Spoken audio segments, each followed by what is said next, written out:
Welcome back to the channel, folks. Today we're going to discuss a bit about some older trees. The pine behind me, I walked the woodlot with a very knowledgeable friend way back, probably close to 12 years ago. And walking past this tree, we kind of looked, and his comment, which I agreed with, is that, you know, this tree just stays as a future animal critter tree, you know, cavity tree, home for In other words, it's going to die, but leave it stand there. right. And the red spruce, you may notice, has a very similar architect. The main stem has been blown out, and it almost looks like they're kind of related cousins in whatever happened to them. So what has been amazing to me is that we left this tree simply as a critter resource, and let's have a look around at what's on the ground. What's actually happened in those 12 years. Right. So that big trunk is the pine tree that we were just talking about. It doesn't look very healthy, but all underneath them, what we have is a whole forest of little baby pine. Right. 2, 4, 5 in there, 3 or more there. This is what, 3 trees here, 3 more there, 4 or 5 over there, and then for another 50 feet in virtually all directions, there's more and more. Little pine popping up. And this old pine, got to get a look at the trunk and so on. This is the best seeding pine we have on the whole property. I have freed up space around some of the pine that are twice the size of this, twice as healthy, twice, 3 times as tall, and they're not doing a darn thing compared to what This buddy's doing. right. And he's absolutely DND, and that's darn near dead. And so never give up, I guess, on potential seed trees. There should be perhaps no time that you ever just take them out, you know, as long as there's a possibility that they could be producing seed. And I mean, it would have been just a shame to have, you know, taken this tree out for any reason and missed out on all this regeneration that we just would not have had. And I have transplanted a number of small seedlings from under this guy. Like what? Yeah, and the red spruce, again, Debbie can take a little shot. There's red spruce coming right up in the middle of the roadway. Now they're not anywhere near as critical to the future of the woodlot as the white pine, because we have reasonable sources of red spruce. But the fact is that that old red spruce is doing its job too. And Even if he doesn't look like much. yeah, and before I had this experience, I would have thought, you know, yeah, leave them for a cavity tree, but they have no real value to the woodlot other than as a future critter home. And that is absolutely not true. So you want to take a step around the other side and we look at what the base of the trunk. Absolutely. This is all rock. Yep. Right? Like it's rotten 3/4 of the way in here. Rot. You know, It's hard to tell what exactly is holding up this tree. Not much, huh?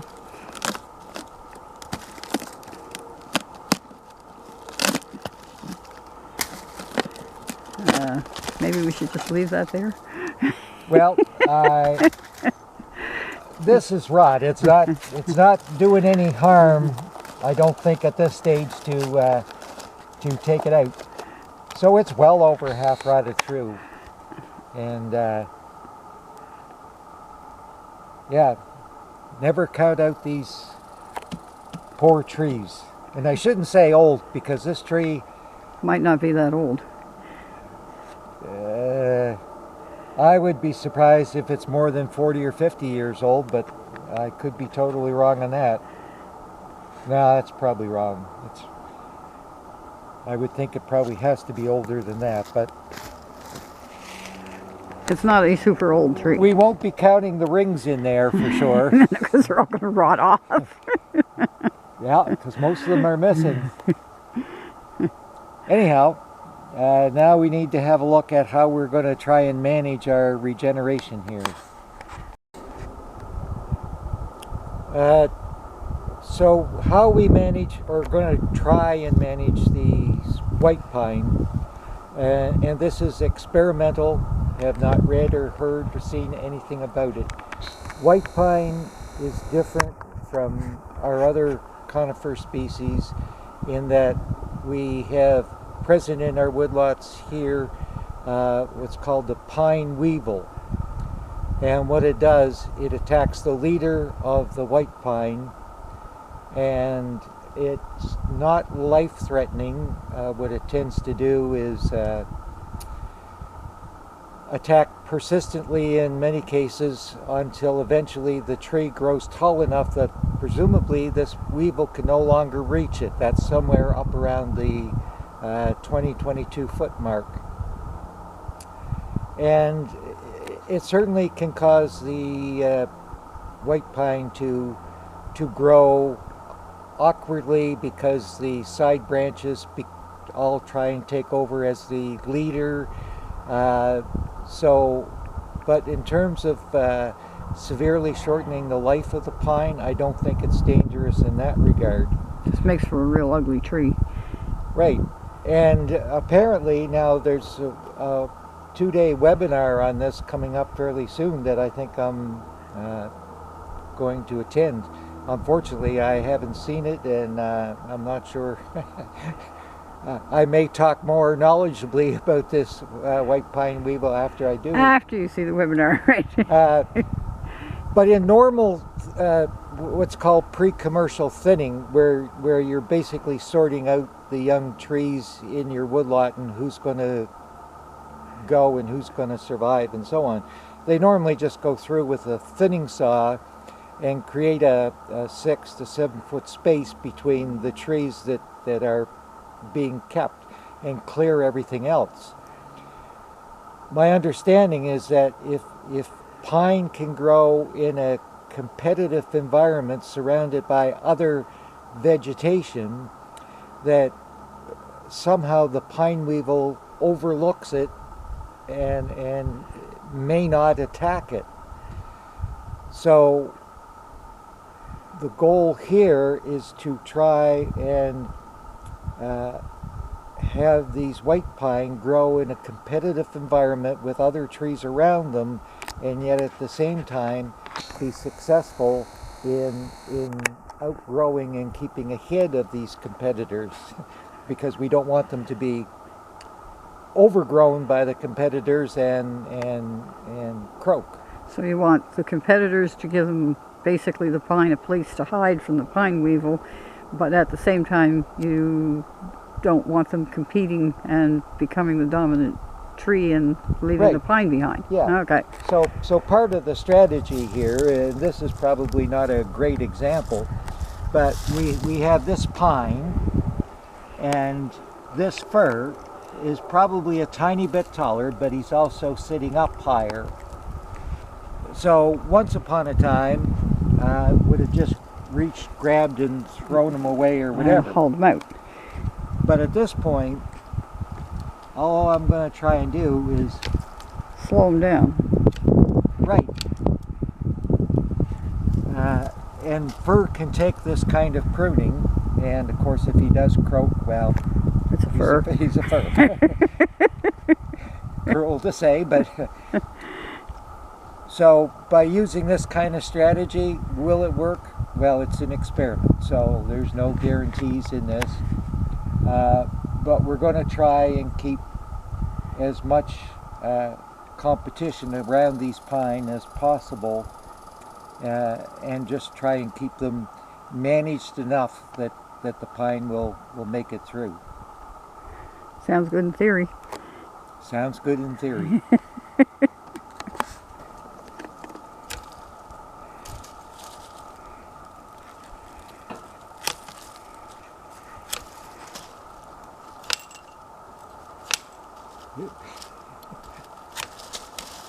Couple.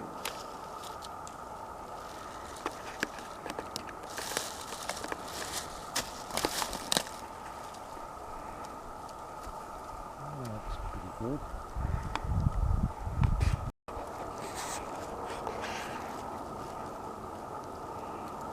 Right, how far back are you going on that one? Right about here, I think. Now the fir grow faster than the pine? No, well, I mean, you can see from some of the regeneration, once the white pine Get started. really gets its root set,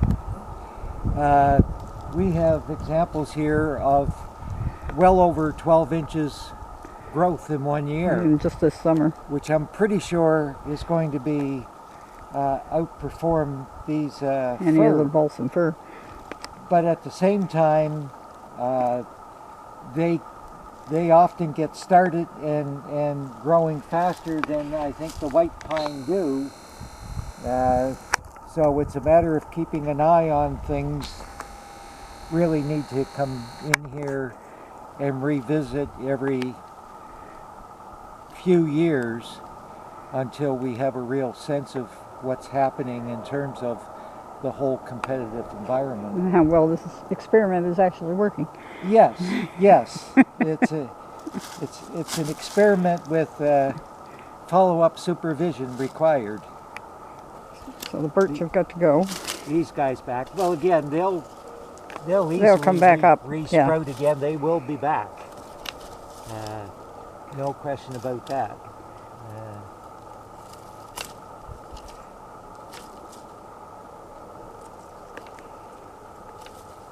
Yeah, well, what is the right amount of competition, and who knows? Mother Nature. Yeah. Problem with this darn experiment is I got a feeling may never live long enough to quite see it. See the end. However, that's not what it's about. It's trying to help. Doing the best you can. Right.